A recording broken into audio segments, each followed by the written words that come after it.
All right, ladies and gentlemen, we are live. We are daggone live right now. Hey, ladies and gentlemen, welcome back to the Gregory Wright Show as I am switching my platform from pre-recorded to live stream. I want to do one live stream every day because it's just easier. You can get away from the editing and all the download times, depending on your download speeds.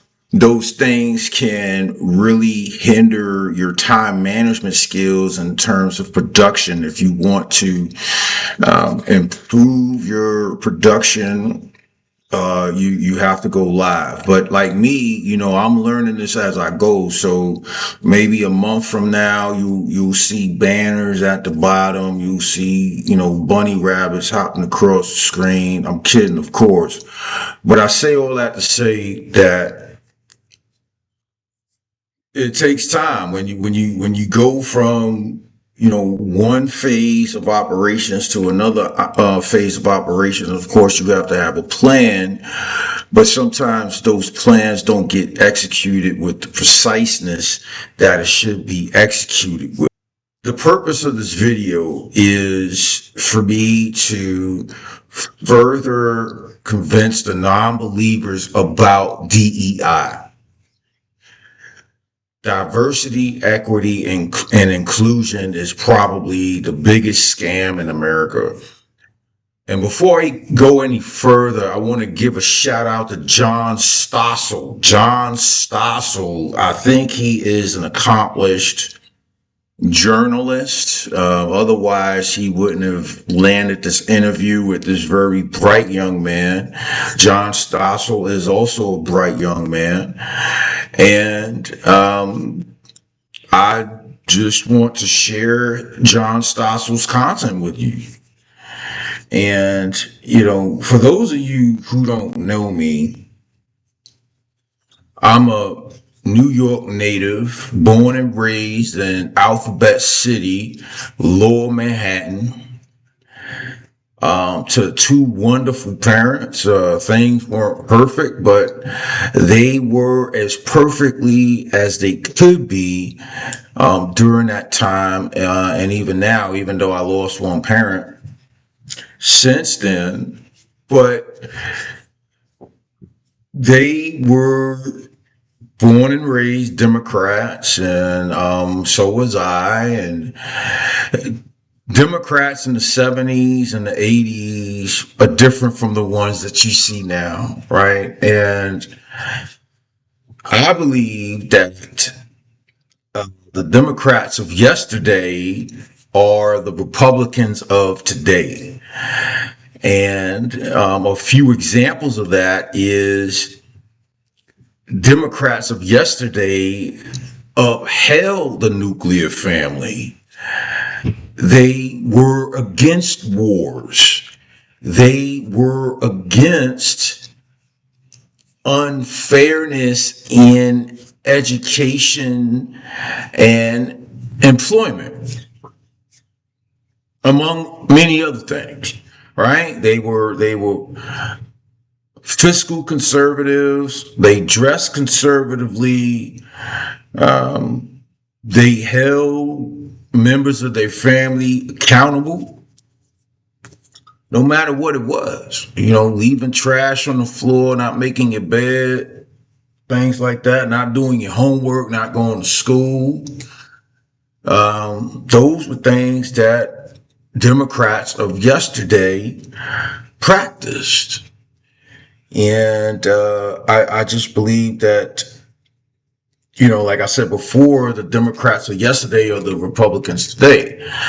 Now, of course, on the educational side, it was in anything. It was like especially my mother. She always was like, you got to work twice as hard, and they're not going to give you anything, and I still believe that. I really do, but I don't believe that from a sense of being a victim. I think that I have to out hustle people. I think that I have to outwork people just in general, not because of the color of my skin or where I'm from. It's just common sense to me, right? That a person that wants to achieve a certain thing becomes obsessed with that thing, and they run with it. They do their research. They talk to people who are a few steps ahead of them in the process, but going in the same direction. Working on public speaking skills and things of that nature.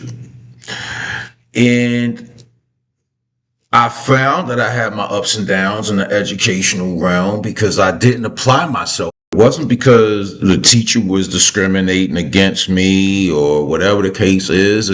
It was my success was based on my attitude. I mean, I'm talking about when I was a kid, K through 12, right? And then even college. My success in the education realm depended on my attitude, my willingness to work hard, my determination. If I needed help, I asked for help, academic help, tutoring, or whatever it was, right? And, being part of study groups, I mean, all that kind of stuff helps because there's always going to be somebody smarter than you. That's the bottom line. And then I just chose to go to college because I had aspirations to join the Marine Corps, which I eventually did when I finally when I finally got my college degree. And I started college in 1993 and finished it in 1996. So that should tell you something. Right? That should tell you something. And then, of course, if you don't know my story, if you're just stumbling across my channel, I spent 20 years in the Marine Corps. I've built a legacy, so to speak, with my family, more than I had before I left New York to go to the Marine Corps. I can tell you that. And I built another family. I have another family. See, I have my immediate family. I have my extended family. And then I have my Marine Corps family, whether they're still serving active duty, National Guard, a reservist, or retired, or deceased for that matter, because you never forget about that person. I know at least a couple of my Marine Corps buddies that have died over the years, and we my wife and I, we still talk to at least one of their spouses. I'm not going to give up any names, but we at least talk to one of the spouses at least once a year. We wish it could be more than that, but no, my wife and I have our challenges of our own, and sometimes you have to prioritize, what you say and do, and oftentimes is the alligator closest to the boat. It's the thing that's nipping at your heels that you have to pay more attention to. I came across this video about a year ago, really, to be honest with you, maybe 2 years ago. This video is 2 years old or was posted 2 years ago. It doesn't mean that it was made 2 years ago. And I wanted to play it, but the type of method that I was using to record my YouTube videos didn't allow me to go as long as I'm doing a live, which is, I think going live has a lot of flexibility, but I'm not going to, I already told you that before. So this video by John Stossel, he is speaking to a former diversity, equity, inclusion trainer about the tenets of DEI and whether or not it was effective, um, and what's the big picture behind all of this. And so, without saying too much more, let's get into the video, okay? Diversity, equity, and inclusion are everyone's responsibility. You've been hearing about DEI training. It's supposed to make us aware of our unconscious prejudice. But a former DEI trainer, rhetoric professor Eric Smith, says today's DEI training does more harm than good. Here's my entire interview with Smith. People do need to be woken up. Yeah, and that was the point. You know, diversity walk or something like that, when somebody says how many people grew up in a single parent household and things like that. If you were encouraged to attend college by your parents and your family members, take one step forward.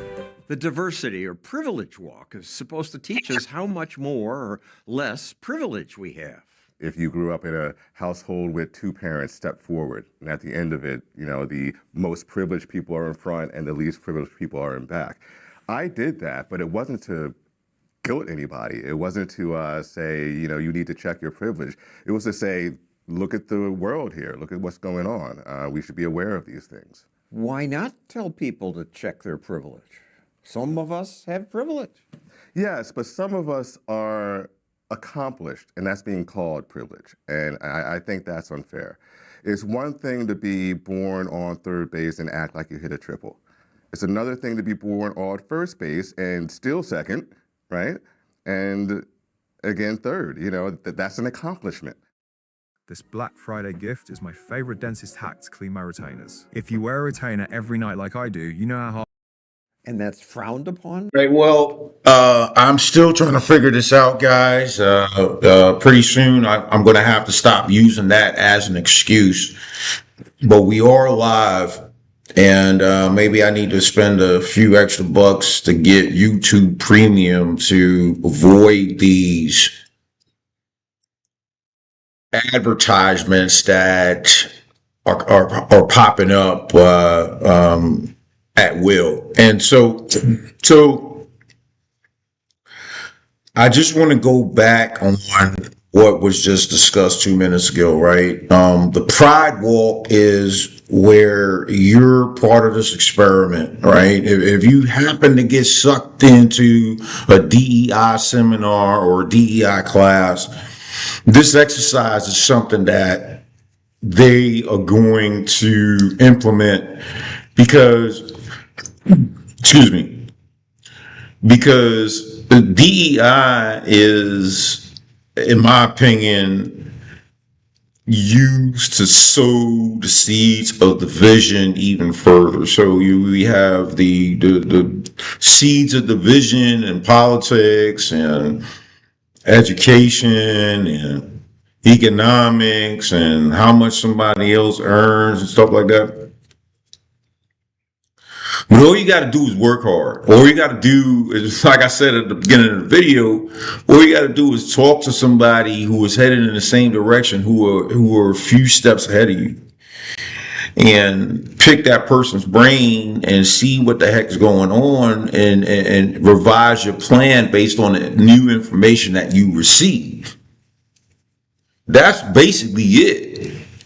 And have the will, determination, the grit, the intellectual curiosity to plow through the many brick walls that you're going to encounter. You're going to encounter people saying, no, I don't want to hear it. You're wasting your time. And most of the time you're fighting your inner demons to keep yourself alive and well in pursuit of that particular thing that you want to pursue. But this Pride Walk is about, okay, they asked a bunch of people to line up side by side on one line, and then they asked these questions like, how many people were born in a two-family household? And then, you know, some people step forward, some people stay where they are. How many people were encouraged to, you know, go to college when you were in high school. Some people step forward, some people. How many of you have a family business that you help out in? Or how many, you get the point. So the people who are furthest ahead are the ones that had two-family household. Education was encouraged. Higher education was encouraged. They got a family business. If I didn't mention it before, raised by two parents, and people today would call that privilege. Old school Democrats in the 70s and 80s, that was the norm. That was the norm. So I just wanted to put that in the context real quick. No. Well, it's frowned upon by people who find it strategic to frown upon it. Yes. If you can keep this race thing going, then you will always have a business in getting rid of racism. Even Ibram X. Kendi proposed a branch of government, right, regarding anti-racism.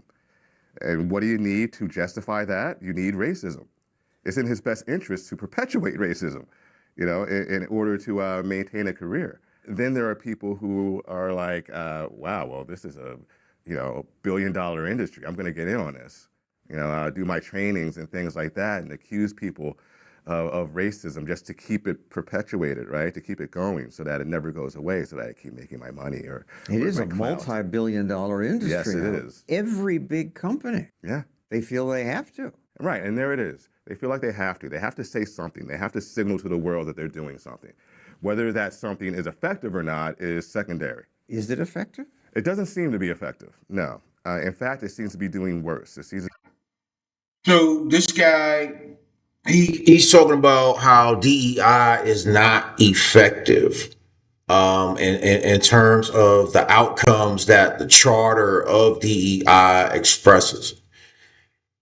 And I want to go back to real quick when he was talking about how racism is a multi-billion-dollar industry. And then a derivative of how you can make money off racism is you write books about anti-racism, you create programs like DEI, and get big business conglomerates to you guilt trip them into, okay, how can you not do this, right? If I was this guy on the screen right now and I wanted to lobby in Congress, I wanted to get my foot in the door with Target, Walmart, Olive Garden, McDonald's, all these people, Best Buy, all these conglomerates. I would deceptively trick them into thinking that they're guilty because they're successful. Think about that. There was a time when I was in junior high school, and I don't know why I did it. It was because I was probably young and dumb, but I was in junior high school. They call it middle school now, but in New York, they call it junior high school. And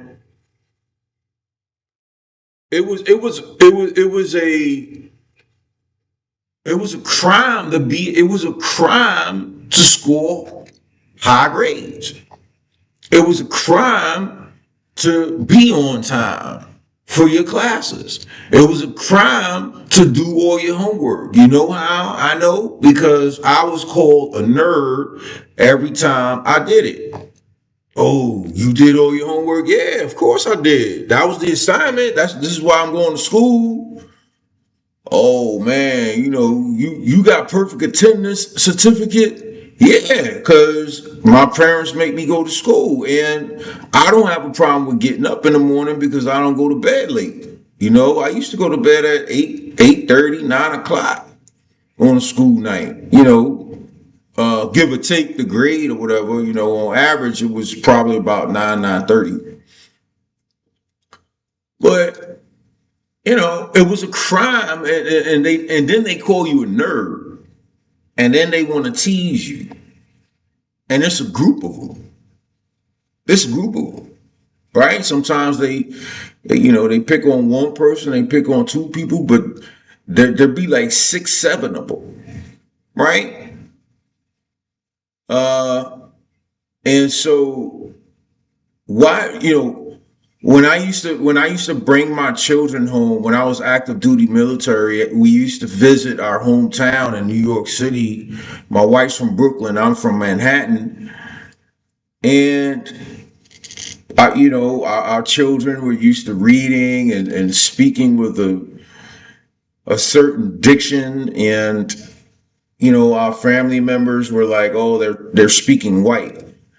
Well, just because they're not saying, "You know what I'm saying," or whatever the case is, I mean, that's not speaking white, man. I mean, it's not at all. It's speaking to a point where I'm clear. Now, compared to my video last night, I was only experimenting, but at the same time, no one is going to take you seriously unless you come to the table with hard work, determination, good ideas, good follow up, team player, and you articulate your argument. Because most of the time, winning means convincing people that your direction is the correct one and all the other ones are not.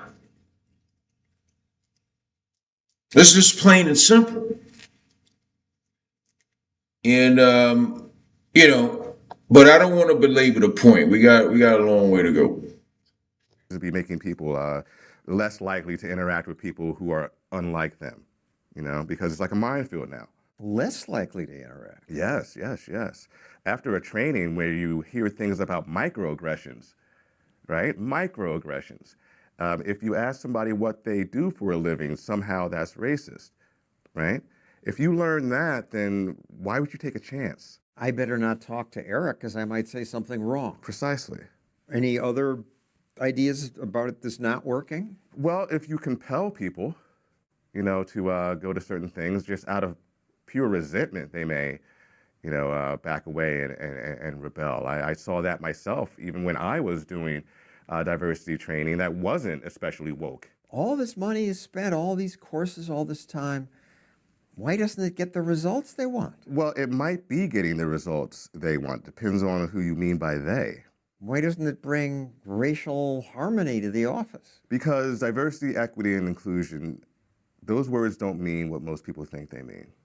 Diversity is diversity of bodies, of skin color, ethnicity, not of thought. You can have many different bodies, but they have to be, basically on the same page ideologically. That page is often something akin to critical social justice. Inclusion means, well, you can't make people uncomfortable. And in a world of microaggressions, that's easy to do. So now inclusion means I'm going to silence myself and not talk to the black people, right? And equity, as most people know, does not mean equality. It means equality of outcome, right? We have to make sure everybody ends up at the same place, no matter how they got there, which is why we get rid of aptitude tests, which is why we get rid of AP classes, which is why we have equitable math and things like that. That's equity. Because there were too many Asians and whites in the AP class. Apparently, or not enough black people. And that's interesting. It's easy to say people are doing this out of resentment, right? But some people may be doing this out of love. Is it hate for white people or love for black people? And what's motivating them? Now, yes, they're still misguided, but they see this as, well, the ends justify the means, and the ends are racial equality and black dignity, so I'm going to do what I have to do. Imagine being able to build an app with your name on it, just by thinking about it. Meet Base 44. But it's real. We whites have most of the power, most of the money. We hold most of the high positions. Some of that is genuine achievement. Some is racism. Yeah. So what do? You give other people the opportunity to acquire those things themselves. You get them into a good school. You bring back institutions like churches and other after-school programs. You teach them what it means to be an entrepreneur in this world. It's not just about victimhood. It's not just about white oppressors. There's some of that going on. Well, I got to stop the young man right here. I mean, I agree with 95% of everything he's saying, but, schools and after school program, if you had to look at a pizza pie, that those would be small slithers of what it takes to become a CEO or a brigadier general in the armed forces. A multi-millionaire, multi-billionaire, a famous book writer. Again, it takes hard work, dedication, and, having mentors, most likely your parents. And then if you don't have parents, then you go to the educational institution, and you seek out a guidance counselor who best matches your background, lifestyle, I guess, or better understands your mindset. So schools and this, that, and the other. I mean, yeah, it's a small little slice of it, but the bigger part of the pie is developing personal relationships with of course, with your parents, but more particularly, tap into what made your parents successful. And then, if you don't live with your parents for whatever reason, then, there's someone else out there, through the educational facility, through your job, that you can speak to. You can tap into state resources for, mentorship programs, through the church.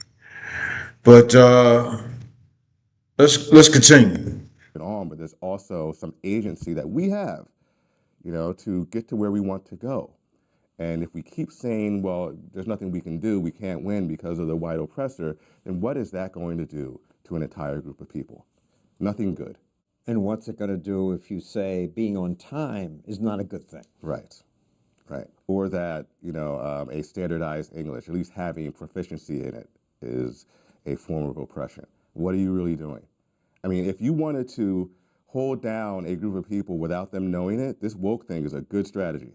Another example, this is a LinkedIn course by Robin DiAngelo. Yes, inspired by Robin DiAngelo anyway. Inspired. Yes. And this blew up on the internet. Why? Yes. If I'm not mistaken, it was Coca-Cola that got caught doing this. I show this to my students every semester as an exigence. So what do you do, conflict management? What do you do when your company does this? I actually use that example as a kind of lesson. But what was happening there is a diversity training in which whiteness in general was the problem. And the thesis statement, if you will, of this training was try to be less white. Try to be less white means? Try to be less European or Eurocentric or more Enlightenment driven. Try to be less classically liberal. Be less oppressive. Be less arrogant, be less ignorant. But the point is to demonize the other side as much as possible. Marcuse called this repressive tolerance. Nothing the other side can do can be accepted. We have to demonize them in all ways. And the white leaders of these groups pay money to be trashed. Yeah, it's a rite of passage.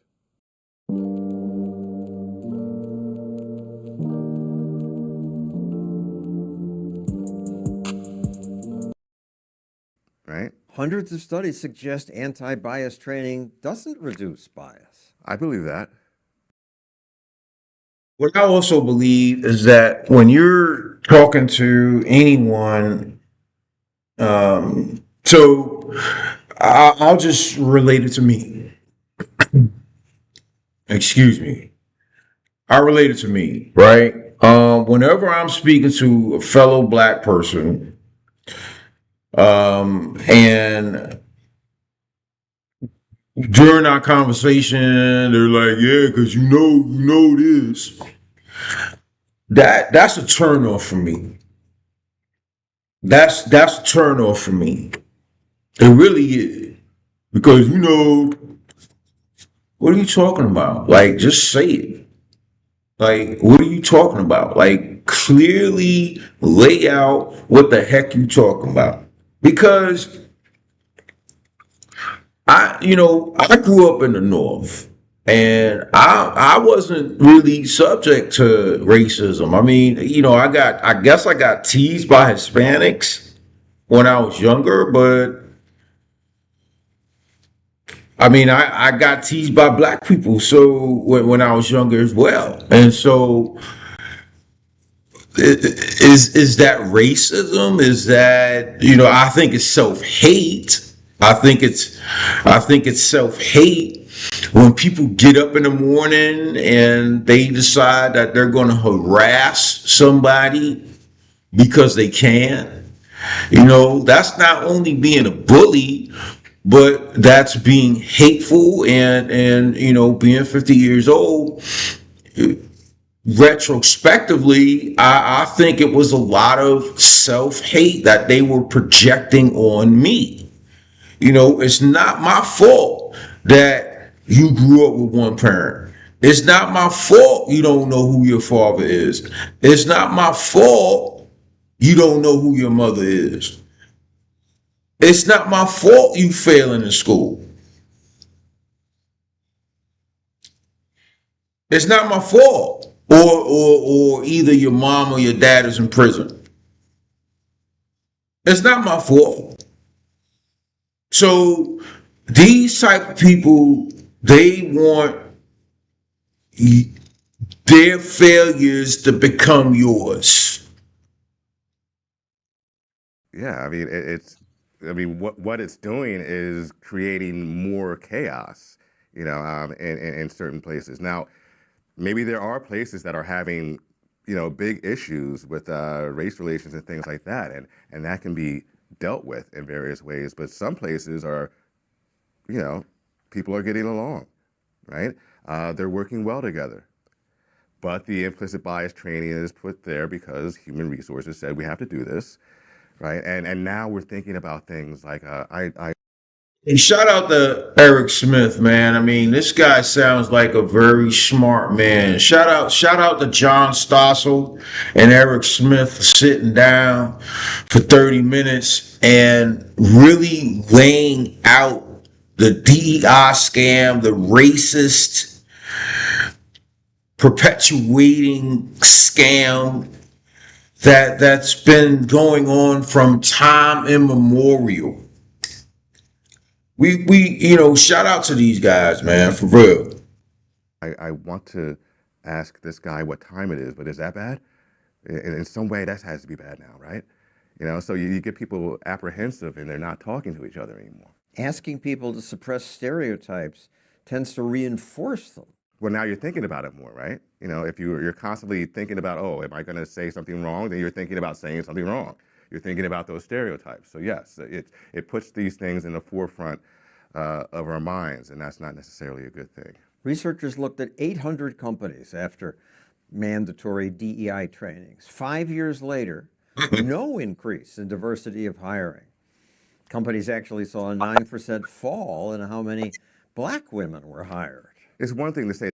All right, so yeah, that those statistics triggered a set of statistics that I came across on my own months ago. Diversity, equity, inclusion programs benefited white women the most. Look it up if you don't believe me. You can go to X, go to Grok, type it in, right? It also benefited military veterans as well, and I'm one of them, right? Benefited other groups, but those are the two that come out of it. So it benefited blacks, but not as much as it did white women. I think blacks it only like benefited 9-10% of the entire workforce population. So it seems like Al Sharpton and Jesse Jackson and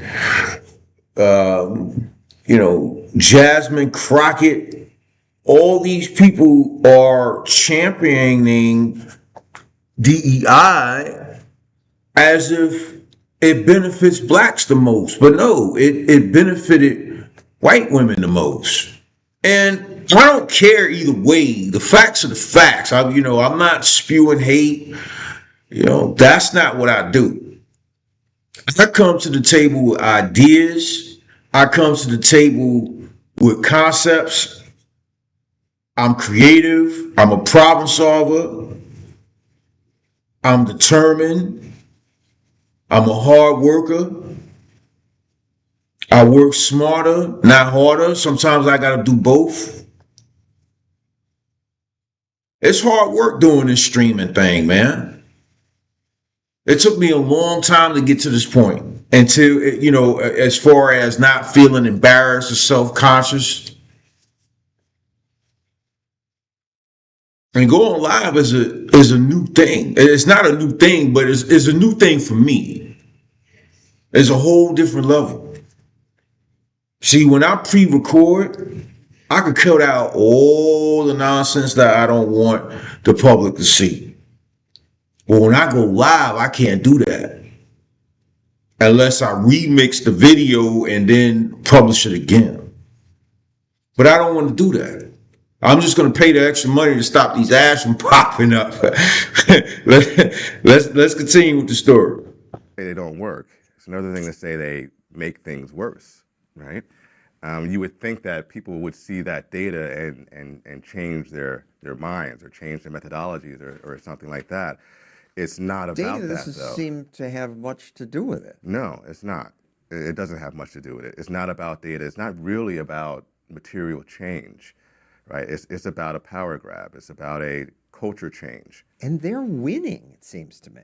They're winning in certain contexts, yes. They seem to be winning in my field anyway, of rhetoric and composition. Academia. Yeah, yes, especially the humanities, social sciences, things like that.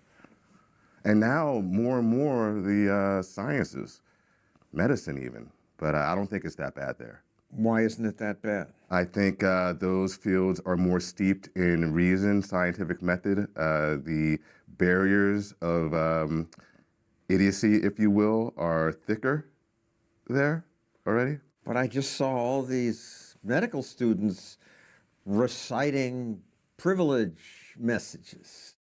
AI. Just generating. Tim, with Monday Sidekick, AI is easy. We recognize inequities built by past and present traumas rooted in white supremacy, colonialism, the gender binary, ableism, and all forms of oppression. Yeah, that's happening. I think a lot of this is performance as well. A lot of this is what people call virtue signaling. That virtue signaling is reaching, theatrical proportions right now. What made you think something was wrong? Well, I thought something was wrong for a while. I didn't realize how wrong it was until 2019 when a keynote address at the primary conference for my field, college composition and communication. Melt to the steel bars of racism and white language supremacy. The keynote argued that, among other things, teaching standard English to students of color, particularly black students, is inherently racist. If you use a single standard to grade your students' languaging, you engage in racism. It's racist to teach black kids standard English. That perpetuates white supremacy. Yes, that's the idea, right? And even the presence of white professors is a problem. That does some kind of psychic harm to students of color. So I heard that, thought it was a bit misguided, and said so on a listserv in my field, the Writing Program Administrators listserv. I put it out there basically in a long form way, asking, is this really a good idea? Is this the best way to go about this? And what ensued was hardly a conversation. It was more like a social media mobbing session. You wrote, I'm concerned that the current leadership will have you believe that teaching standard English experiences tyranny by our black and brown co-eds. Yes, so what they're saying is that to have students of color, especially black students who are descendants of slaves and things like that, to, on top of everything, force them to speak in a way that isn't their language, or write more appropriately in a language that isn't theirs, is inherently oppressive. The idea is that if you learn one dialect, you're replacing another. There's no idea that you're adding a dialect to your repertoire of dialects. That's not a possibility. It has to be rendered as some kind of oppressor-oppressed dichotomy in order to fit a particular narrative. And isn't it unfair? I mean, I have German parents who learned English in school, and they learned the supposed proper English. It gives a black kid who grew up without hearing that a disadvantage. All the more reason for that black kid to learn it, at the high school or college level. This is about practicality. It's about pragmatism. It's about looking at a certain situation, gauging the audience, and making sure that you speak or write in a way that will, best persuade them, best get their attention. The whole point of rhetoric is to gauge your situation and act, speak, or write accordingly. Aristotle's definition is the primary definition of rhetoric. Rhetoric is the ability in any given situation to discern the available means of persuasion. So what's available, that depends on who your audience is, what they already know, what they want to know, what their values are, things like that. So if your goal is to persuade, you're going to do whatever it takes to persuade them. And if you can learn a dialect that is prominent in most civic and professional situations in America anyway, you'll be better able to do that. So there's a practicality here that's being ignored. It's all about, this black students are being eclipsed in some way. Their cultures are being suppressed. That's hardly the case. So you, for arguing this, thought there'd be a discussion. Well, I mean, we are professors in communication. I thought we could communicate. I was so wrong about that. I guess people were sick of the conversation. People often said, we had this conversation already, aren't we past this? And as a rhetorician, you can't say things like that. You're never past a conversation. There's always somebody else who has a say. And if they don't have a say, this is not a pluralistic and civil society. This is something very different. The philosopher Kenneth Burke had a kind of a allegory, the parlor allegory, where Well, I think what he just said about diversity of thought, or trying to move past the conversation, like, I hear a lot of people say that, slavery happened 400 years ago, whatever the case is. We should stop talking about it because, there are descendants of slaves and slave owners that are still alive. But I mean, I don't know who those people are. I mean, I was born here. I can go back almost 5 generations and point to my great grandparents being from here. Now, if I go back 10 generations or whatever, I may find something different. But it takes a lot of time and resources to to go from county to county, and especially if you don't live near those counties, you're going to even have to take a flight sometimes. I mean, if you really wanted to do that research and you had the time and the resources to do it, and you could trace your ancestry back and back and back, 10 generations, 15 generations, if there are records that exist, like somebody like me, if I go back 3 generations, I'm already in the mid 1800s. I'm already in the mid 1800s. So I don't know how far back we can go, but look, I don't like talking about slavery. I just don't. It's my personal preference. I just don't like talking about it. It does me no good. It really doesn't. What does that have to do with me moving forward right now? What does that have to do with it? Skin color and sexism and all this other kind of stuff. Now, I mean, sexual assault and all that other kind of stuff is not appropriate anywhere. We need to police each other on that and call the police and the authorities when that stuff is happening. But as far as using that as a crutch of a reason for me not to achieve what I want to achieve, I think it's a lot of bullshit. I think it's a lot of bullshit. We're not victims. We're not victims. And as soon as you stop thinking that, the better off you be.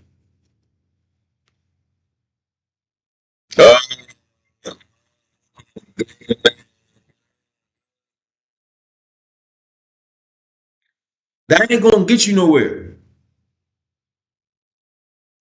You gotta realize what kind of system you were born into. It is what it is. You could change your slice of it. You're not gonna change the people that are the puppet masters unless you in those type of circles and you perpetrating like a CIA agent or FBI agent perpetrating organizations as I speak. I mean, I'm talking in general. I mean, they doing that anyway.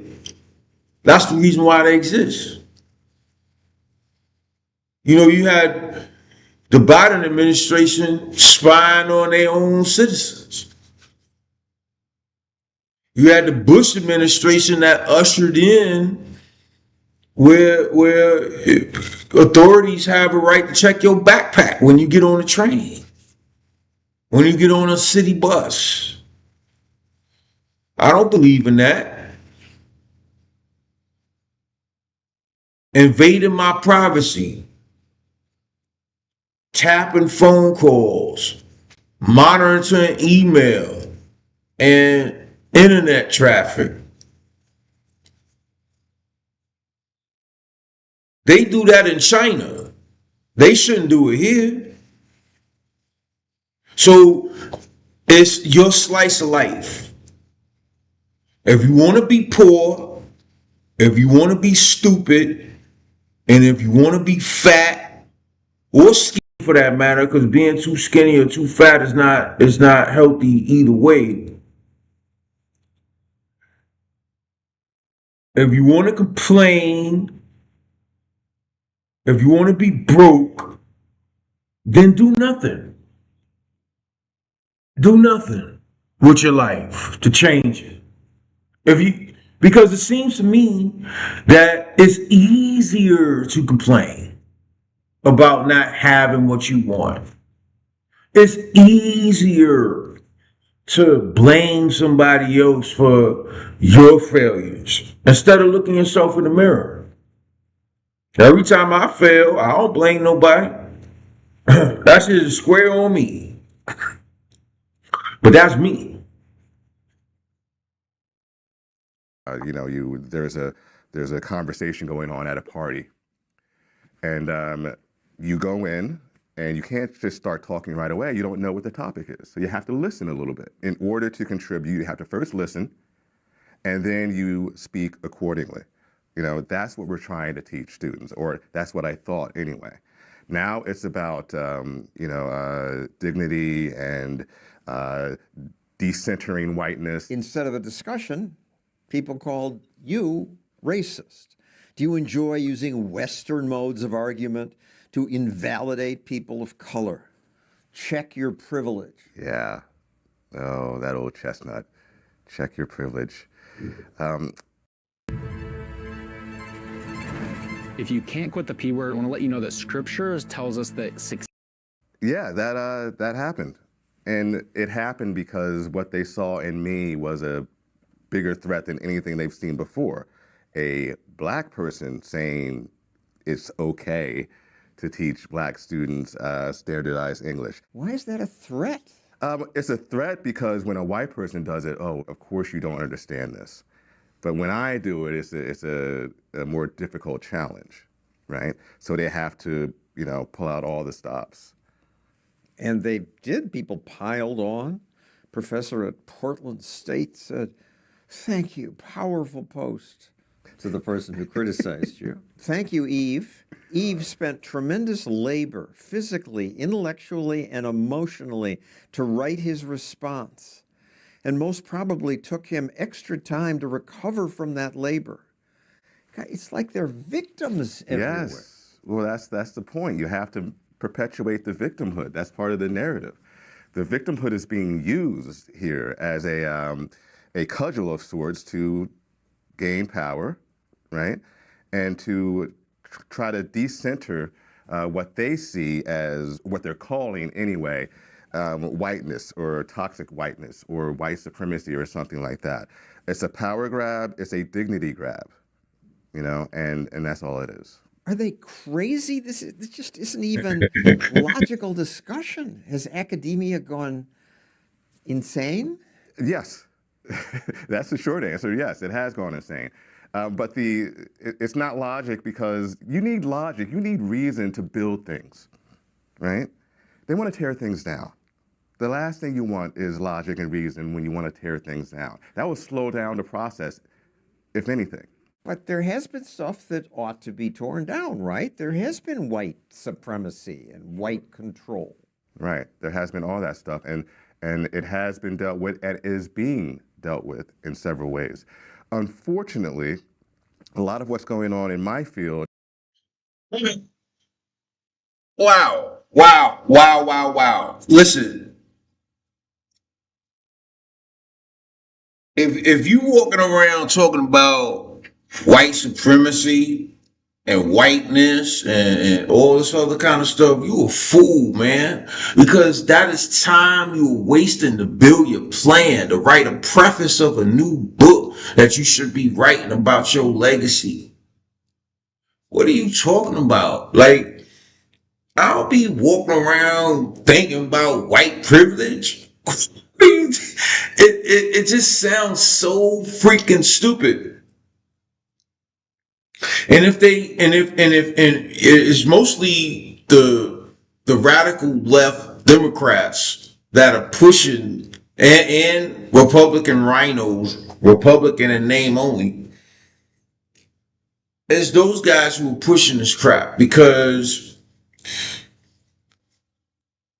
they gain from it. So if the radical left Democrats were so concerned about black lives and black equity and diversity and inclusion and all this other kind of stuff, why do they push abortion so hard? Why do they push abortion so hard? Abortions destroy family. Why do they push non-biblical lifestyles so hard? Because it destroys family. He's got a point. The only reason why they doing this, they don't give a do you think the Democrats give a F about your black ass? They don't. All they care about is power. That's all they care about. That's all they care about. They don't care about your black ass. They don't care if you get hired through DEI or not. It's part of a bigger picture. It's a billion-dollar industry. Anyone, conglomerate or 2 or 10 or 15 that buys into this by being sucked into it emotionally, they're paying millions and millions of dollars a year to have these programs run. I mean, thanks to Donald Trump, at least he's gotten rid of DEI in the federal government. I don't think that the president has any say so, at least directly, when it comes to the private sector. But you got to understand, if I'm a private sector CEO and I'm looking at what the public sector is doing in terms of getting rid of DEI programs, I'm probably going to follow suit, especially when Trump is in office, because look, you stand the game on. Look what happened to Budweiser. I haven't bought a Budweiser or Bud Light ever since that Dylan Mulvaney dude came out. I used to buy Bud Light to cook my crab legs in. I buy Coors now, whatever. It's something that's unrelated to the Anheuser-Busch family. But I think they corrected that. Let's move on. It is more idealist than realist. And what I mean by that is it's easier to change the name of a bridge. It's easier to tell somebody to check their privilege than it is to actually change things institutionally. So they perform this activism and call that progress, right? When in reality, it's really just theater. Well, why are you not getting powerful erections even after taking an ED medication? It comes down to how arousal really works. Is progress? Progress is reform, in my opinion. Meaning what? And well, you have a conversation, you look at policies, right? You talk about the pros and cons of these policies, the worthiness and unworthiness of them, as classical rhetoricians may say, right? And you act accordingly. You deliberate. That's what's supposed to happen. People think in academia, and this is my take on things based on research and things like that. I think people have come so far. The country has come so far that, talking about, racism, oppression, and things like that is losing power. We had a black president for 2 terms. The biggest rising immigrant class is from West Africa. Things are getting better. They're losing that leverage. So they have to. Victimhood leverage? Yes. So now they have to really ramp it up. All white people are racist. I really want any white person in the room to know up front that this is what we're dealing with, that it's not going to be this coddling of white tears and what that looks like. We're not going to discuss, maybe some of us have worked it out. No, you're always going to be racist, actually. I believe that white people are born into not being human. This is extreme, I take it. It is extreme, but it's becoming more of the norm and less of an aberration.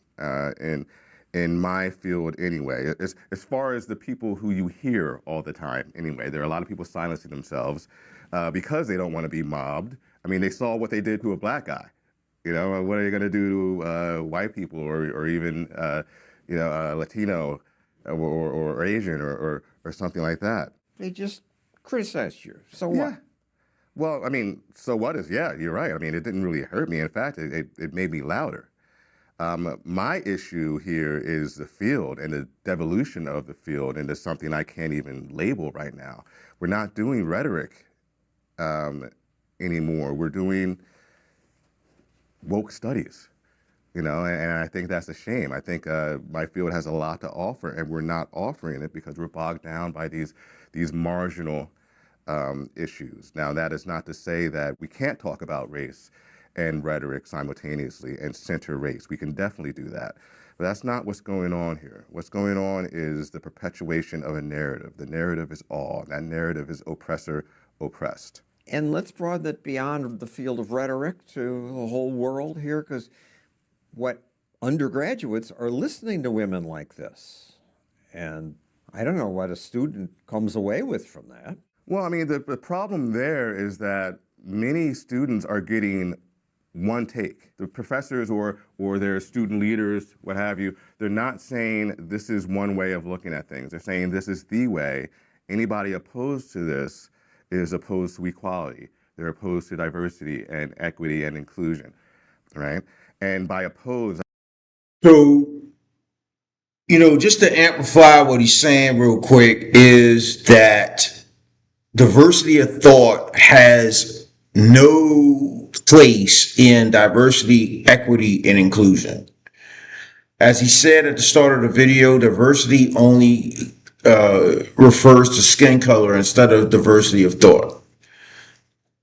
I find that very disturbing for obvious reasons. Number one, if I'm part of a group that I fondly care about and I happen to disagree with the rest of the group on a particular issue, then I'm excommunicated from that group without really causing any serious harm. The only thing that I've done was express the way I feel about a certain situation. I didn't know to be a part of this group that I had to go along with every stinking thing you talking about. And the same with the MAGA movement. It's the same with the Republican movement, the Trump movement, right? Soon to be the J.D. Vance movement. I could disagree with J.D. Vance and still support him. I could disagree with Marjorie Taylor Greene and still support her. Even if Marjorie Taylor Greene disagrees with Trump, I could still support her. But I don't live in the state of Georgia, so I can't support her. I can support her online.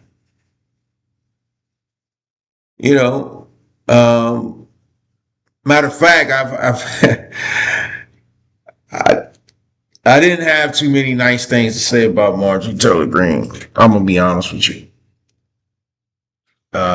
because I thought that she obsessed over the Epstein files too much, and comes to find out the Epstein files are hurting the Democrats more than, and maybe that's why she did it, because she knew what was in it.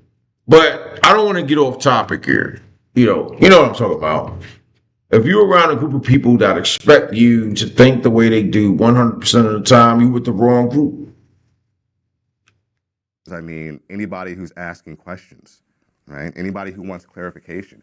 I was once told that by asking somebody to elaborate, I was trying to silence her. By asking her to elaborate? Yes. Well, as a white person in that class, I would just shut up and figure I have no right to express doubt. Yeah. About a year back, I had a student, a white student in class, and he came to my office after I said, "This is a safe, you can say what you need to say here. We're going to have conversations, things like that." And he came to my office and he was like, "No, I can't. I cannot do that. And I can't do that." And I tried to convince him that in my space, in my class, you can, and he wasn't having it. And he had a point. White people are socialized to feel they are inherently superior because they are white. By age 3 to 4, children understand it's better to be white. I'm sure there's research that supports that.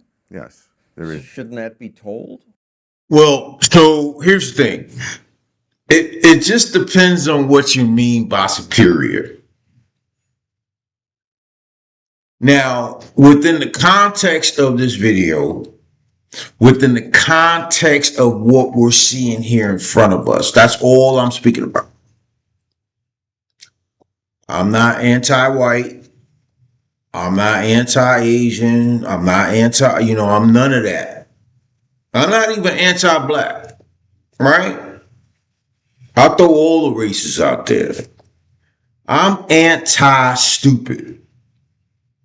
I'm anti-dumb. I'm anti-sloppy. I'm anti-dirty. I'm anti-lazy. Now, that could be anyone. There's a lot of things I don't like.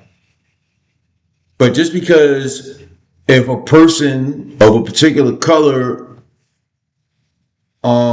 characterizes those things doesn't mean that I dislike them or even hate them.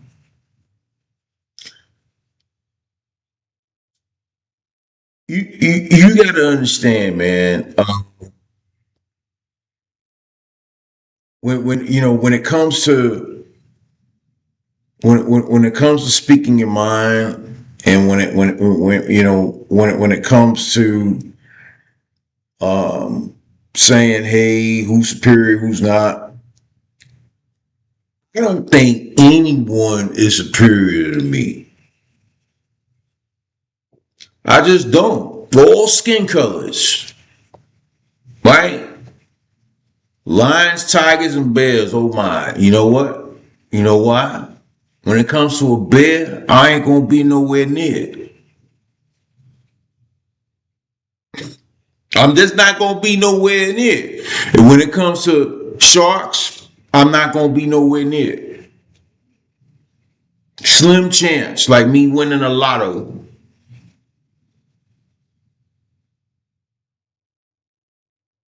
I don't hang out past 12 o'clock at night no more. I go to bed earlier. I study the topics that interest me so I can have a debate. If I want to run faster, I get out there and start running. If I want to build more muscle, I hit the freaking weights or do some calisthenics.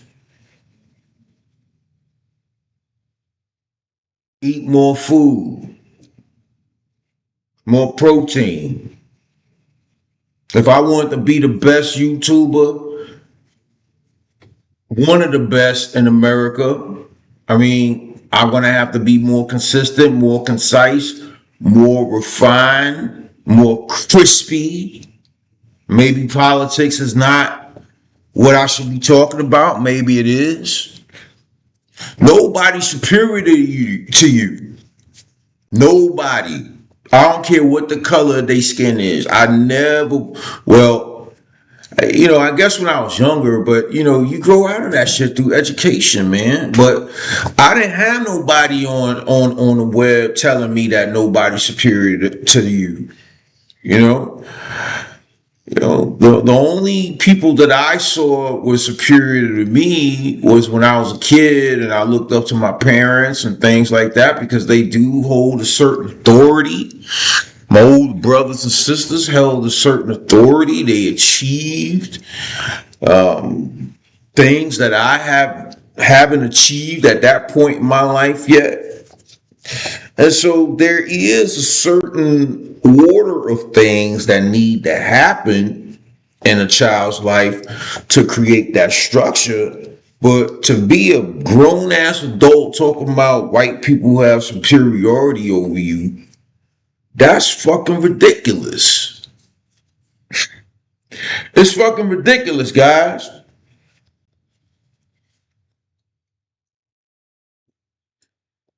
Shit, I've been going on for over an hour. Let's keep it going, man. I could keep this thing going. Yes, it should be told and it should be dealt with. The thing is, a lot of this it happens in a non sequitur manner. What I mean by that is you have a problem and then you have a solution and the connection is not quite clear, right? So we have students who are 3 years old who think that whiteness is inherently better than blackness, including some black kids who think whiteness is inherently better than blackness. The point I want to the point I tried to make last time, and I guess I lost my train of thought, was that I look at this from two realms. The first realm is what you see in front of you, right? The businesses, the stores, the airlines, and all this other kind of stuff.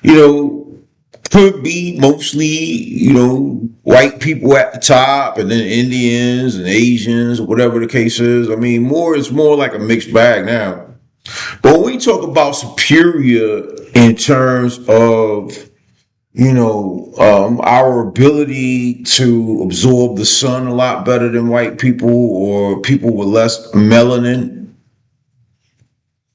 our ability for our hair to protect our scalp, and parts of our bodies from direct sun rays. The physical dominance in most of the sports nowadays, even swimming, for sure, basketball, freaking baseball, football, track and field. That's what comes off the top of my head right now. But I mean, I just believe we have physical dominance. I have my own type of dominance over the type of personality that I'm dealing with. If I could figure out the personality that I'm dealing with, then I will tailor my response to that. This dude trying to overwork me or outwork me or whatever. It just depends on what this individual's trying to outwork me on. If he's doing something else way over left field, he goes running 20 miles a day. That's not nothing I engage in at 50 years old. I mean, I do more harm than good to my body. I'm not going to indulge in that. I'm not going to outwork him in that. But if it's in the field of making videos like this and going live and making sense and being consistent and going for, an hour and 15 minutes, strong, still coherent ideas without saying the same thing over and over again. If I could perfect that to the point where I don't even need an hour and 15 minutes, I could do this in 30 minutes. Maybe I need to do some pre-work and, snippet this instead of dragging through the whole 30-minute video. Well, this video that this dude is on is 30 minutes. The only reason why it's over an hour is because I've been adding my commentary. But I do believe that I am the one superior to the one whose personality that I'm dealing with at that particular moment in time. And sometimes it takes a little bit longer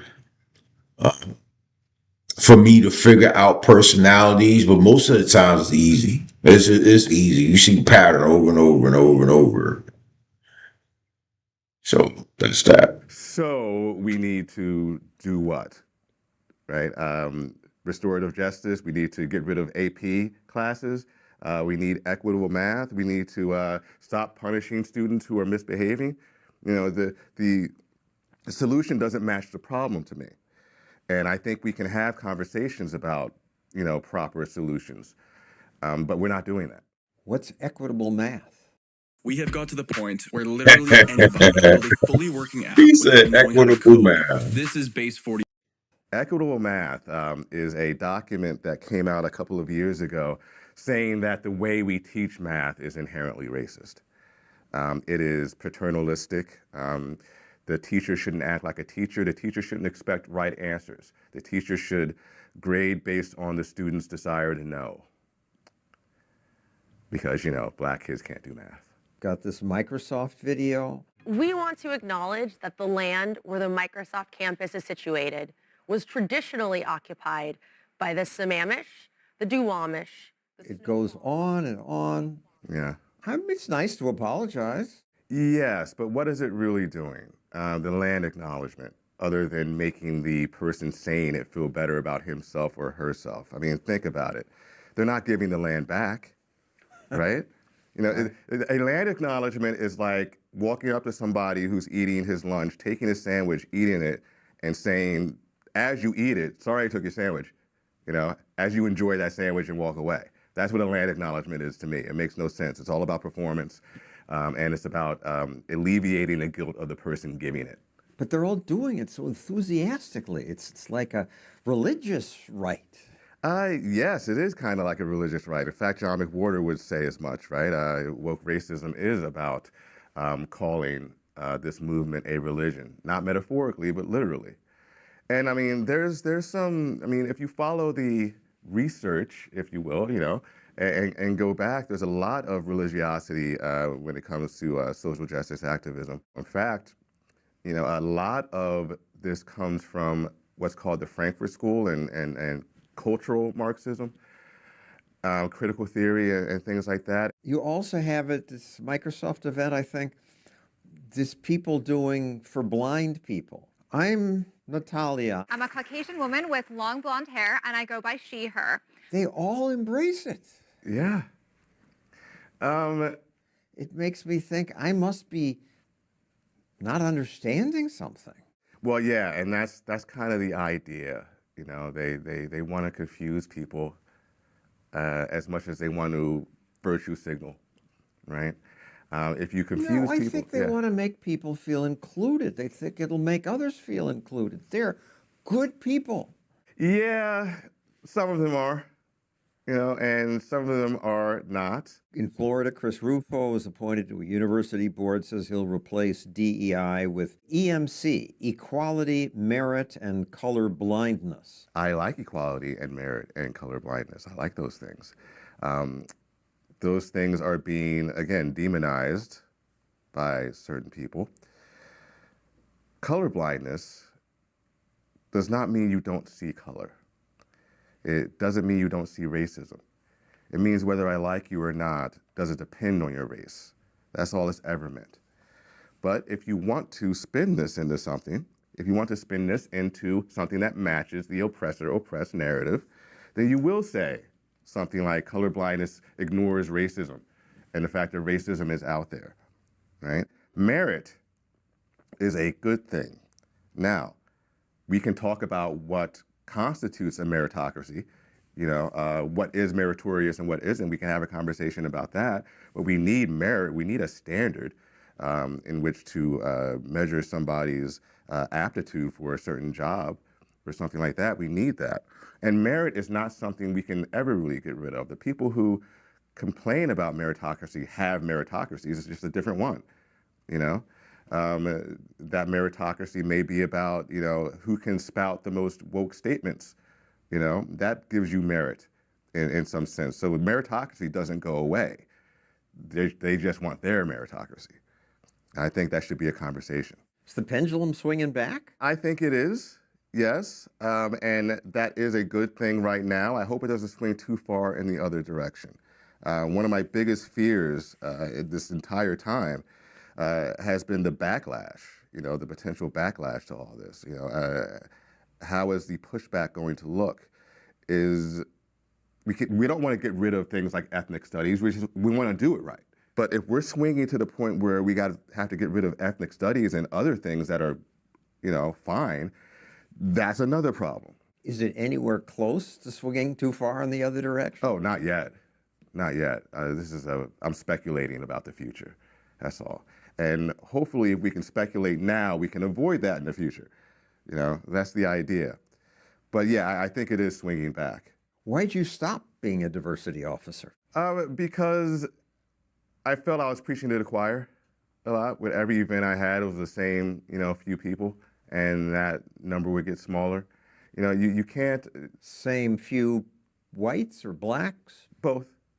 Yeah. It's hard to compel somebody to do things, right? And I don't like being compelled, at all. But when you don't make it mandatory, nobody shows up either. So I just thought it was a useless thing. There's a better way to go about doing this than having a diversity officer do all these events, right? What's the better way? Talking. Talking's a good way, right? Talking and being resilient enough to realize that people aren't going to always say things in the way you want them to say it. Realizing that if you walk into something with a good faith attitude, right, that you can probably get farther than if you walk into a place thinking these people are already against me, right? And a lot of that is happening right now. Genuine conversation about what we can do and how we can do it and how we feel. People don't say what they feel because they don't want to get canceled. They don't want to be called racist. They don't want to be called the angry black person, right? So it's all over the place, right? People are censoring, and we have to stop doing that.